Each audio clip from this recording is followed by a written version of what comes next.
दर्शन news. पिछले 2 महीनों से मैं लोगों से रोज सुन रहा हूं कि कानून व्यवस्था बड़े तेजी से बिगड़ी है।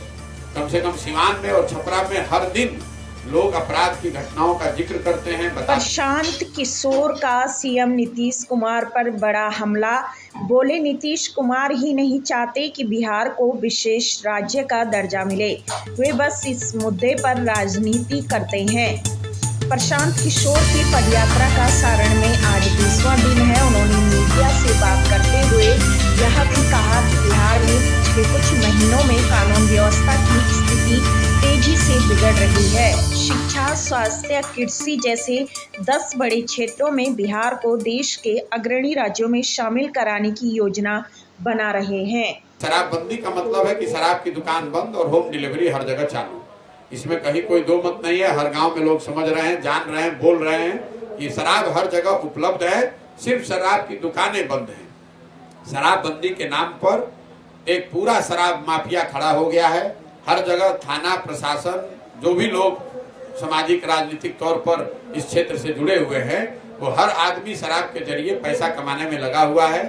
भैया, विशेष राज्य की दर्जा नीतीश जी या दूसरे दल तभी करते हैं जब वो उनको राजनीतिक तौर पे सूट करता है। जब केंद्र के विरोध में आप रहते हैं तो फिर विशेष राज्य की दर्जा की मांग करते रहते हैं। पिछले जब से आप नीतीश जी का शासन काल देखिएगा तो 17 साल में 15 साल तो भाजपा के साथ ही रहे हैं और उसमें करीब करीब 10 साल भाजपा केंद्र में भी रही है। तो ये कहना कि विशेष राज्य का दर्जा केंद्र की सरकार नहीं दे रही है, मुझे उसका कोई औचित्य नहीं। और दूसरी बात कि सिर्फ विशेष राज्य का दर्जा मिलने से बिहार का कोई भला नहीं होने वाला है। नई व्यवस्था बनाई जानी चाहिए, नया दल बनाना चाहिए।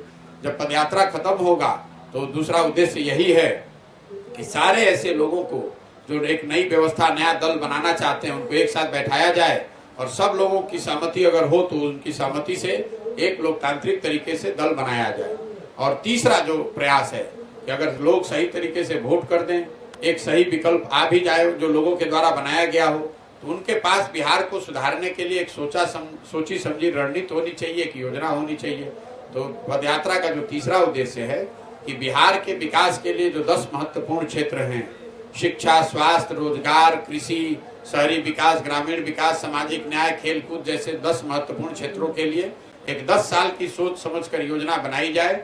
वो योजना अफसरों के द्वारा ऑफिस में बैठ के न बनाई गई हो, गांव गांव से सुझाव लेकर लोगों की भावनाओं को, उनके सुझावों को जोड़कर एक ऐसी योजना बने कि अगले 10 साल में बिहार को देश के 10 अग्रणी राज्यों में शामिल किया जा सके।